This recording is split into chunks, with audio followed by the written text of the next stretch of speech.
muito bem-vindos ao Mentes que Brilham. Se faz parte dos 70% dos portugueses que acedem à internet com regularidade, então vai ter interesse em acompanhar a nossa entrevista com o investigador Ramiro Gonçalves.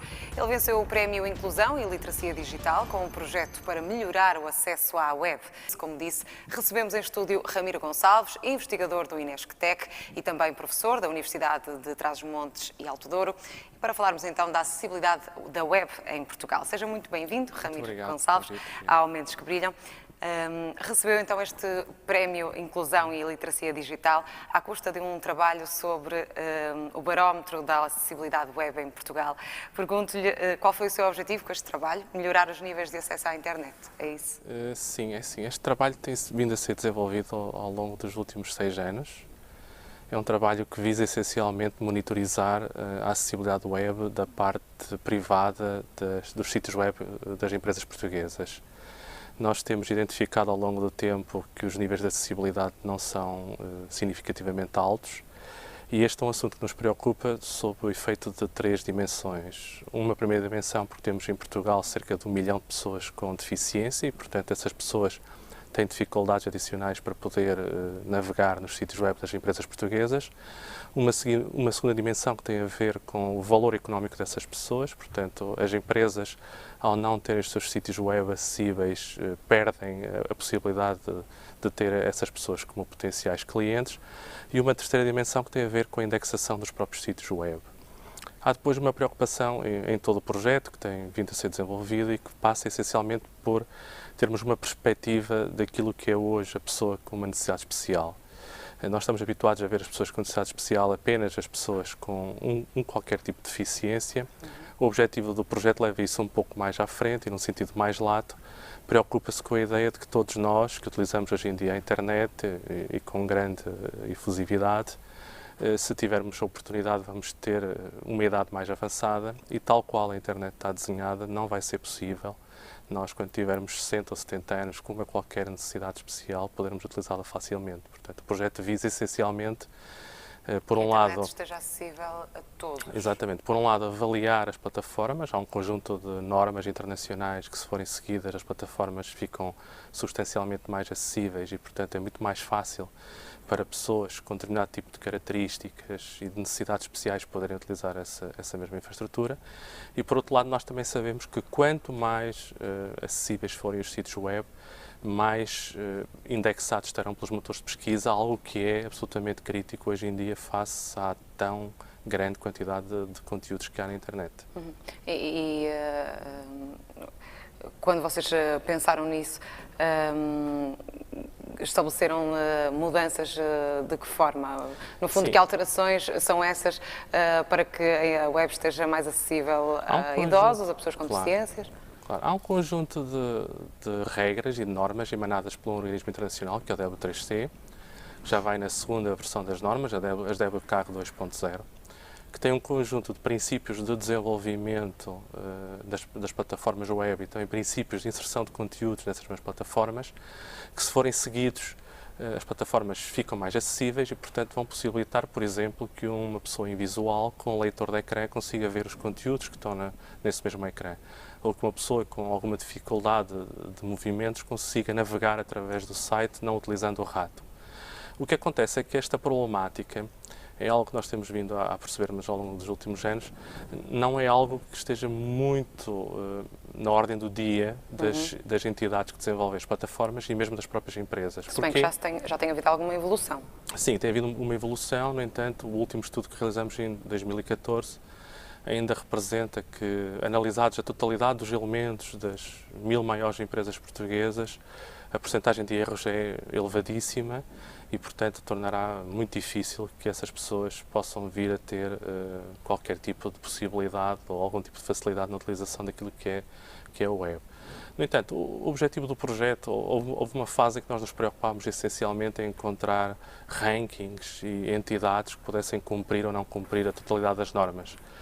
Fizemos vários estudos em consequência dos primeiros que realizamos e nos últimos tempos estamos muito preocupados em analisar qual é a tipologia de erros mais comum.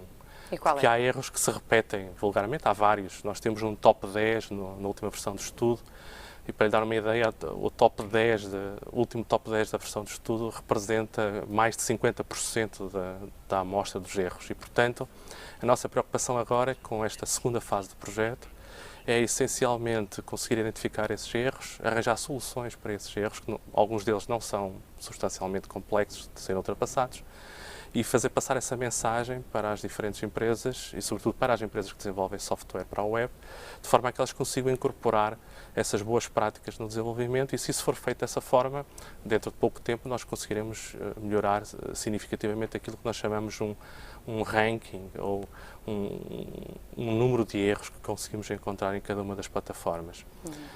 Este é um trabalho que... Depreendo pelas suas palavras que isto seja fruto de algum desconhecimento por parte dos criadores de conteúdos da web? Sim, eu tenho a ideia de que, para além do desconhecimento, é óbvio que desenvolver software acessível dá mais trabalho, custa mais tempo e, portanto, custa mais recursos. Portanto, por um lado existe essa circunstância e por outro lado existe a circunstância de que as pessoas que têm necessidades especiais já têm muitos problemas todos os dias e queixam-se desses problemas que são mais básicos do que os problemas de navegar na web. E, portanto, essas próprias pessoas nem sempre dão o report necessário ou, quando o dão, não são ouvidas nesse sentido. Portanto, a preocupação do projeto é essencialmente fazer chegar esta mensagem a diferentes interlocutores que estão aqui inseridos.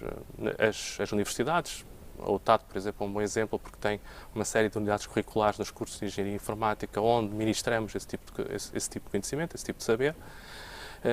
Em primeira instância, os profissionais deverão ter esse tipo de sensibilidade.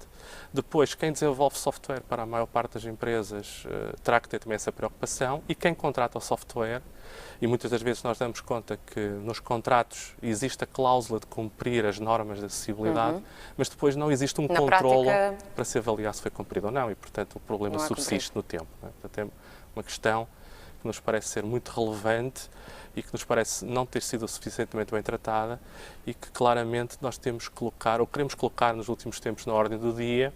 E, claro, ficamos muito contentes com a atribuição do prémio, porque isso vai nos permitir ter alguns meios para conseguir continuar a trabalhar no projeto. Mas acha que as entidades envolventes, essas todas que falou, que são de facto necessárias, ou que é preciso a vontade delas para que isso aconteça, estarão disponíveis? Isso implica mais custos, por exemplo? Sim, é óbvio que sim. Eu penso que sim. Eu gosto muito de olhar para as questões sobre diferentes dimensões e, claro está, que toda a gente se preocupa com a dimensão ética e social da questão. Mas em reuniões que nós tivemos nos últimos anos com diferentes tipos de empresários e com diferentes tipos de associações, colocamos também em cima da mesa muita preocupação do valor económico dessas pessoas. Nós temos uma população cada vez mais envelhecida, isso é uma questão, a questão demográfica é uma questão que está sobre a mesa também. Ou seja, vamos usar a internet durante muito mais anos? Objetivamente, hoje, quando falamos de pessoas com 70 anos ou com 80 anos, poderá haver ainda pessoas que não utilizam a internet. Mas daqui a uns anos não será bem assim. Claro, qualquer um de nós, quando chegar a essa idade, se tiver a oportunidade de lá chegar, vai ter necessidade de utilizar e, portanto, vai ter muito interesse em fazê-lo. É importante também que seja dito que a questão do cumprimento das normas é apenas um princípio, porque depois há toda uma problemática que assenta na disseminação dos conteúdos. Imaginemos, eu posso ter um sítio web perfeitamente acessível, mas se eu insiro uma imagem nova num conteúdo e não coloco um conteúdo alternativo explicando o que é que essa imagem é, quando eu tenho um leitor de ecrã de um visual a ler essa imagem, o leitor de ecrã não vai conseguir ler nada. E, claro, portanto, é tudo um conjunto de regras e depois de boas práticas. A nossa experiência diz-nos, e a evolução dos estudos que realizamos sistematicamente desde 2008, diz-nos que tem havido alguma evolução. Pequena, mas existe. E também nos diz que, cada vez que temos a oportunidade de fazer passar a mensagem, há um conjunto de entidades que se preocupa mais em ir ver os seus próprios sítios web e, com isso, incorporar essas características. Não é fácil, e reconhecemos, ter sítios web perfeitamente acessíveis, ou seja, que cumpram a totalidade das normas, porque realmente o esforço de desenvolvimento seria significativamente grande. Mas o nosso objetivo neste momento não é que seria interessante que isso conseguisse alcançar, mas melhorar o nosso ranking de erros, ou seja, se nós conseguirmos minimizar com pouco esforço, conseguir ultrapassar esses erros mais comuns, estamos a dar um grande salto para que um conjunto de pessoas consiga fazer. Este prémio, nesse sentido, no valor de 50 mil euros, se não estou em erro, verdade. vai ajudar bastante. O que é que na prática Sim, nós temos vai conseguir fazer? um ano e pouco para trabalhar, já estamos a trabalhar, portanto, estamos a continuar a fazer a avaliação dos sítios web agora no ano 2015 e vamos pela primeira vez fazer avaliações manuais. Isto significa o quê? Que vamos escolher 2 ou 3 públicos-alvos, neste momento já temos 2 bem definidos, vamos escolher 3 tipologias de sítios web que são absolutamente críticos para essas pessoas que têm algum tipo de necessidade especial e que, portanto, têm algum tipo de dificuldade adicional em fazer algum tipo de mobilidade. E, claramente, vamos fazer estudos não automáticos, mas estudos manuais, onde vamos perceber até que ponto é que as pessoas conseguem navegar ou não. A ideia é que as pessoas consigam, por exemplo, entrar no seu sítio web do seu banco, que é algo que é absolutamente crítico, e consigam fazer operações tão simples como um pagamento ou uma consulta de saldo, por exemplo, uma coisa deste género. A ideia também é pegar ou conseguir que essas pessoas tenham um guião para navegar no seu hipermercado online e consigam proceder à compra de algum tipo de produtos. E também ainda no setor dos mídia, porque é um setor muitíssimo importante, as pessoas acedem muito à internet para poder acessar a informação, saber se as pessoas conseguem ou não, com um determinado tipo de guião bem definido, chegar ou não chegar a esse tipo de conteúdos. Muito bem. Ramiro Gonçalves, agradeço imenso a sua presença aqui no Mentes que Brilham. Nós ficamos por aqui, neste Mentes que Brilham. Para a semana há mais investigação, já sabe, aqui no Porto Canal. Até lá.